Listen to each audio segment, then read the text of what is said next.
Hello and welcome to Office Hours with EAB. Our guest today examined the worsening financial health of a large number of colleges and universities. The good news is they also share specific steps that higher ed institutions should be taking now to assess their current financial health and to chart the best path forward. So give these folks a listen and enjoy.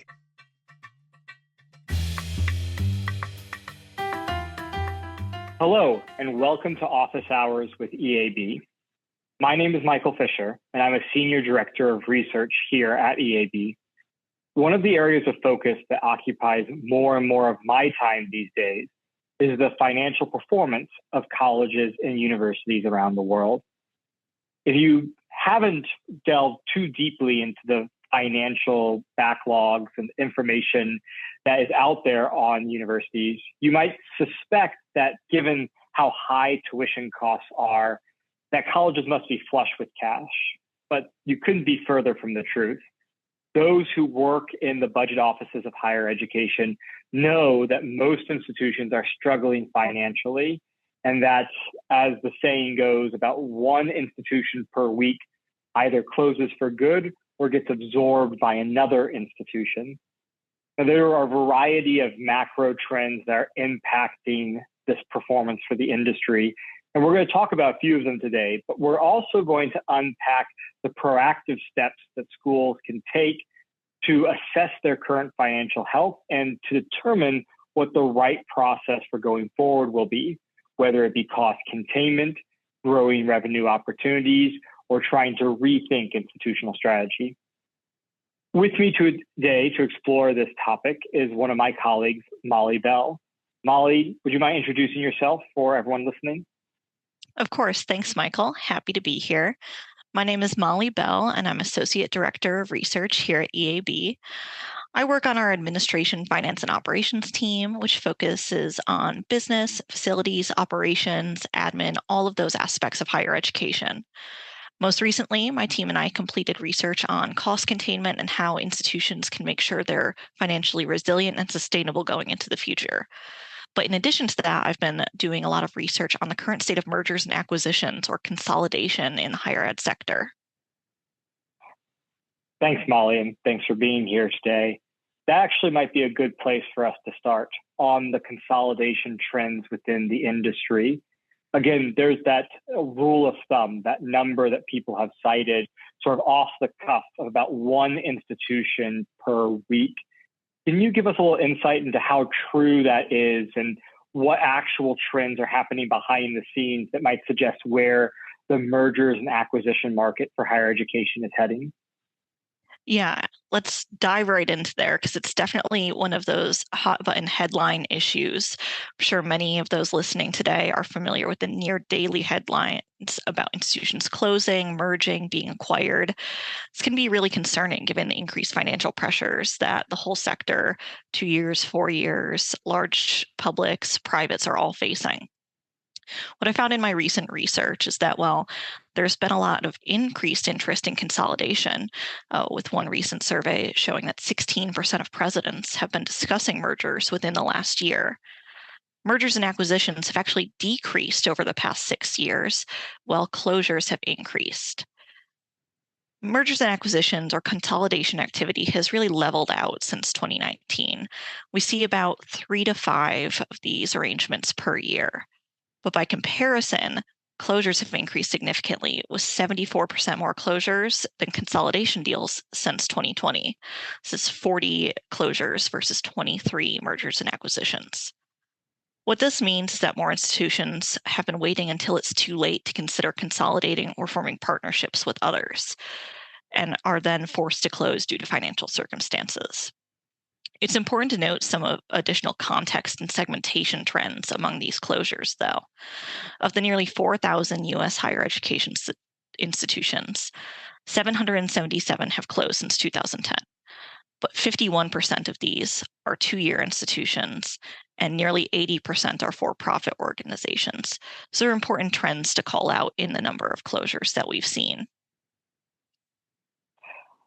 That's pretty grim news, even if in large part the impact on non-profit higher education has been relatively small compared to those other segments that you mentioned.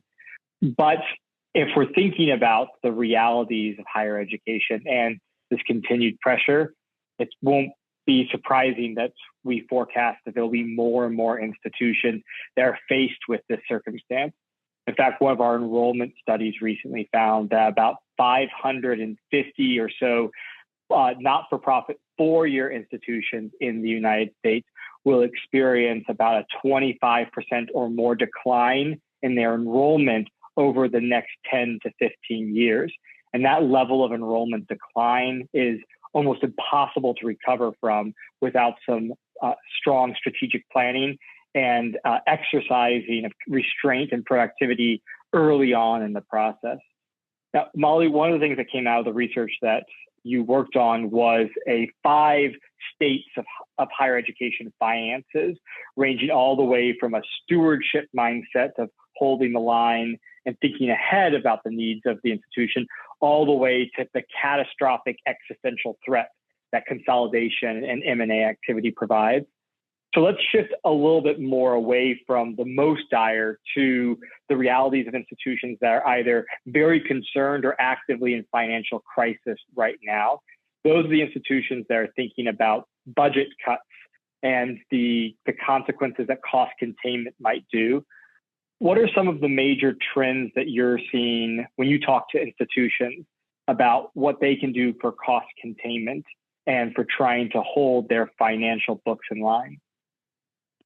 That's a great question, Michael, and I'm sure I could go on and on with an answer for it. But what I want to point out first is one of the most important and interesting findings from this recent research was that higher ed leaders know the menu of options available for cost containment.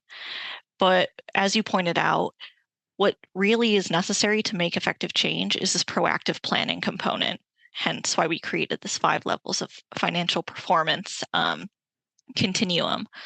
A lot of what we've heard from partners is their cost base continue to increase year over year, particularly with labor and their physical plant. We know those are primary cost centers with 50 to 70% of operational expenses comprising labor costs.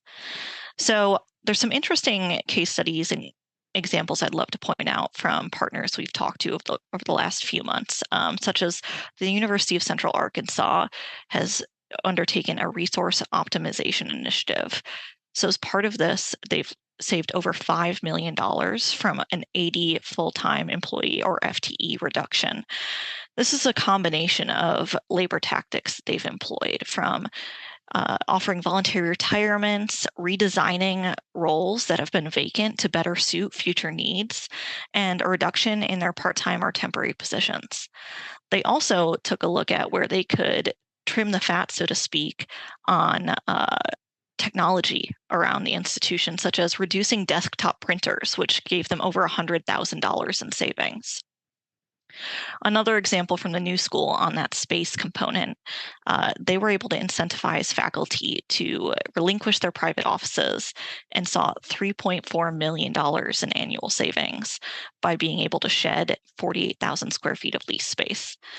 Granted, that's New York City market, some higher rental costs there, but it's a really interesting trend we've seen of institutions thinking about reducing their physical spread in order to contain costs and meet new demands. The last example I'd love to touch on is just Pepperdine University, who, while being a smaller school than the new school, was also able to exit a lease and reclaim significant savings because they've seen a shift to hybrid and remote work post-pandemic. This is something that a lot of institutions are thinking about now. And I know, Molly, that you and the team pulled together 130 or so different tactics of institutions making those cost containment efforts. And just those 3 are a drop of the water in the larger bucket of options that are available.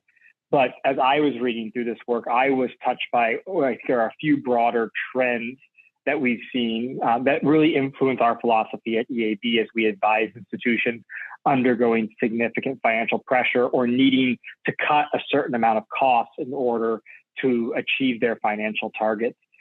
One of which is that there aren't any silver bullets. It is going to be a combination of a variety of efforts, some of which will have to be labor because labor costs are so high and because so much of the institution's budget is caught up in human capital related activities.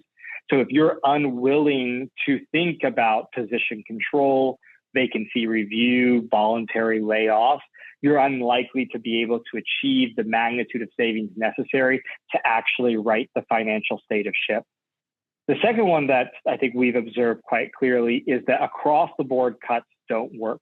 There's a natural tendency in higher education to want to spread the pain and ensure that everybody is collectively dealing with the consequences of these shortfalls. But so often when that's across the board, everybody suffers a certain percentage of cuts happen. It leads to cutting strong muscle and growing programs along with fat in areas that are low priority for the institution. That doesn't mean to say that all of the burden should lie on the academic or administrative or auxiliary side, but instead that institutions have to be strategic in deciding what to cut, where, and what level or percent of the cuts should be based on that long-term strategy.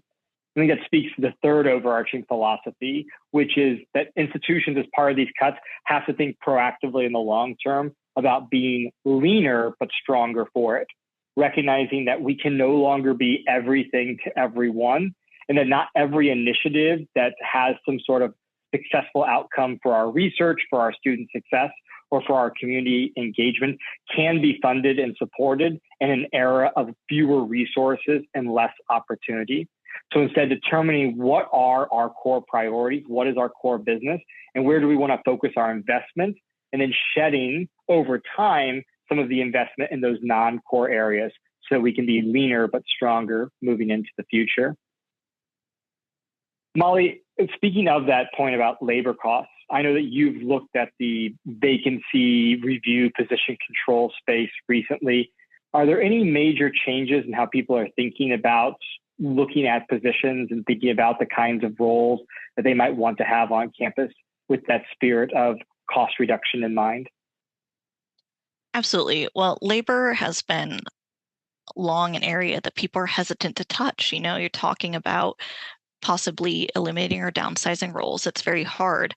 But what position control can do is help you assess your institution's current needs, review vacancies to determine opportunities to reallocate funding, to fill a role that has a critical need, or to redesign a role to meet your current and future needs better.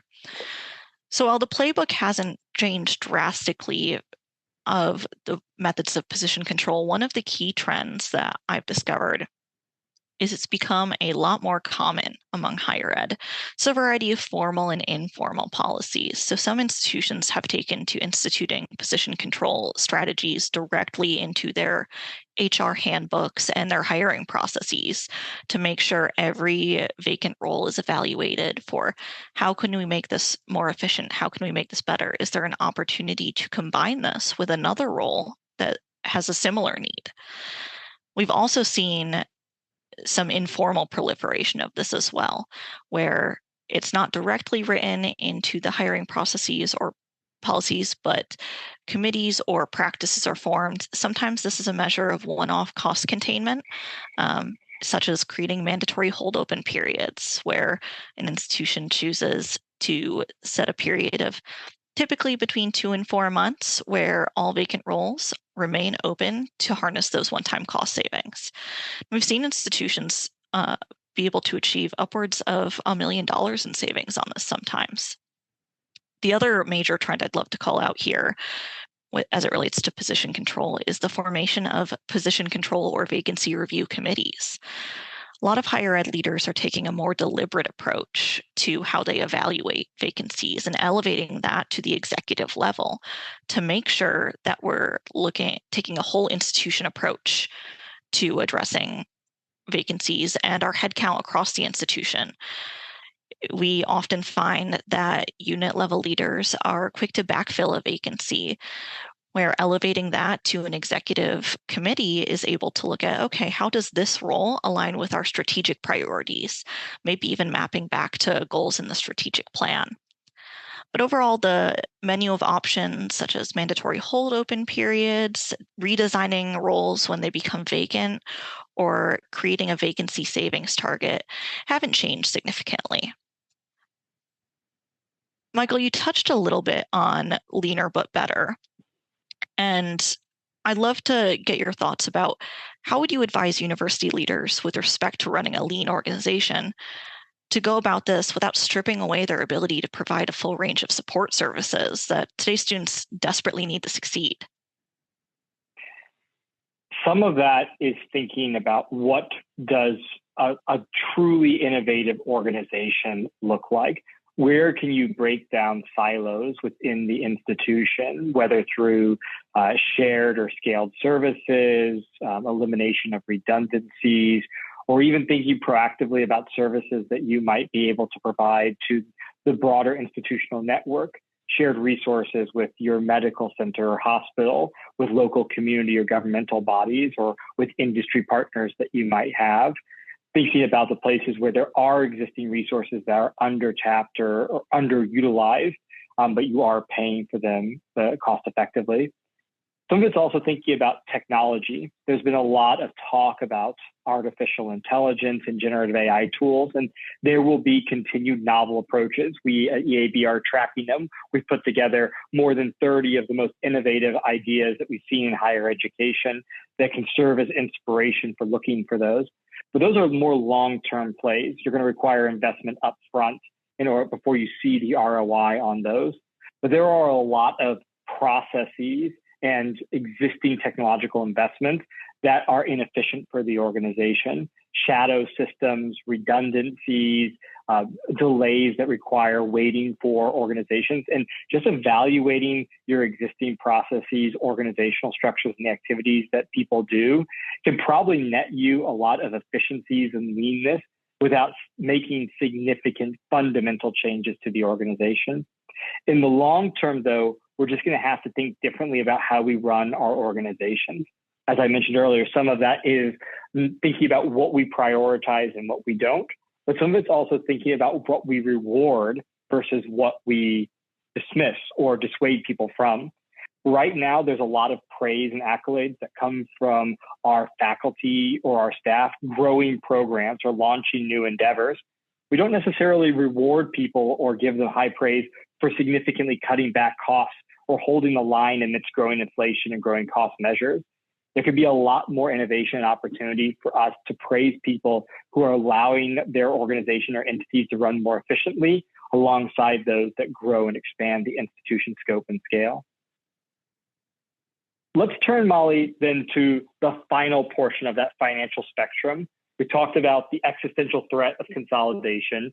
We've talked through now some of the opportunities for cost containment and financial strategy for those that are more in the concerned or crisis mindset. At the far left end of the spectrum are those that are proactively thinking about their financial state or are in full-fledged stewardship mode, gathering resources now for whatever storms might lie ahead. When we think about those institutions that are in okay financial shape right now, what should they be proactively doing in order to prepare for the next 5, 10, 15 years of uncertainty within our industry? There's a mix of both short-term and long-term strategies here, Michael. First, if you're in that stewardship or a state of vigilance category, a little bit more information on those is you might be seeing positive operating margins, steady enrollment, maybe some fluctuations, and maybe even cost growth outpacing your revenues. And the importance here is thinking about where you currently are and implementing strategies to help maintain that or improve, and also having a plan in place should your financial state deteriorate. So some of the short-term tactics or practices that I would advise in this area is to begin looking at opportunities to trim budgets of possibly offering voluntary separations, reducing your headcount, reducing travel budgets. But there's also opportunities, like you mentioned, those processes. So establishing an organization review committee to look across your organization and identify opportunities for efficiency across units. There's also the long-term component. So part of this, back to our mention of position control is critically assessing vacancies before we automatically backfill, making sure there's an express need or criticality to every role. There's larger scale initiatives like implementing shared services. We also think it's really important to create a 5-year budget plan that's modeling future scenarios. This can be really difficult when we get caught in at the year-to-year budget cycle that higher ed often is, but engaging in this 5-year planning really helps you set the stage for not just thinking in a 1-year mindset. What's important to note about some of the strategies that we would advise in a more stewardship or vigilance, these better states of financial performance, is that some of them and many of them take years to implement and see returns on. So it's not something to wait on, it's something to implement now. Even if your institution is in a state of growth, that might not always be the case. So your best bet is to prepare for a less secure financial future by taking these efficiency and effectiveness steps now. I would also throw in that some of this is about devolving responsibility and knowledge beyond the senior leadership team, whether through financial literacy courses and training. We've seen great examples at the University of Kentucky and the University of Wisconsin-Madison, to establishing mechanisms to communicate to the wider stakeholder audience of campus, whether it's students, faculty, staff, the community. What is the financial state of the institution? Where do we expect to be? Through forums, constant communication, language that makes sense and cuts through the jargon or the complications and numbers of this year. One institution we've profiled recently is Howard University, that did a great job working with some of their broader leadership group of establishing financial scenarios. What does optimal performance versus average performance versus suboptimal performance look like? How would that change the kinds of financial strategies we have to do? But making it clear that there's 3 main buckets and making it simple and easy for people to understand how likely it would be for them to enter into one of those versus another. That kind of level of expanding out the financial knowledge, I think, will be essential moving forward in order to be successful. I think you've hit on something really important there, Michael, and what would be one of my top pieces of advice. So one thing my team heard call after call with leaders across higher ed when it comes to making changes is there's a culture issue. The culture prevents us from making some of these necessary changes to support our financial resiliency and financial sustainability.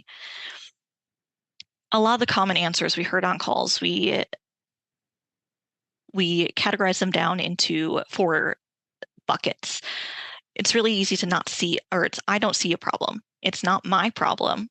There's nothing in it for me, and I don't know how to solve it. Some of those practices, like the training programs in financial literacy or communicating budget information, financial reporting in words and language that a non-financial audience can understand, helps that change management process. That's how you ensure that your stakeholders have more of an understanding and don't just view you as, say, the big bad wolf coming in to take resources and harm their ability to do their jobs. You're really looking out for the long-term sustainability of your institution. Molly, as we near the end of our time together today, I know that the team has put together a wide variety of resources that people could follow up with. What are a few of the most pertinent or interesting things people might be able to read, download, or watch and follow up today's episode if they want to learn more about EAB's view on financial resiliency and cost containment strategy? The first resource I would mention is an infographic we created based around those 5 levels of financial performance that we've discussed over this podcast. So it's a lovely thermometer graphic that's going to walk you through 5 levels of financial performance, help you identify what level you may fall into and identify short and long-term strategies that you may implement. Along with that, we have a recent blog post on consolidation in higher ed that breaks down some of that data I shared earlier in our time. One of the last things I would highlight is one thing you mentioned earlier in this episode as well, of our cost containment playbook with over 130 cost containment strategies to lead to immediate cost savings. If you're at a state where you're looking for ideas that maybe you haven't tried before, as well as case studies of institutions that have seen success with them, that's going to be one of the first places I would direct you. Well, Molly, it's been a pleasure having you here, even if the conversation has been on something that's a little bit less pleasant to talk about. But we will continue to be doing research on this topic over the months ahead as our industry deals with the consequences of these financial pressures we're facing. And if we have additional updates, I'm sure we'll be able to get back on one of these episodes and share more. Thanks for being here, Molly. Thanks for having me, Michael. And thanks all of you for listening today.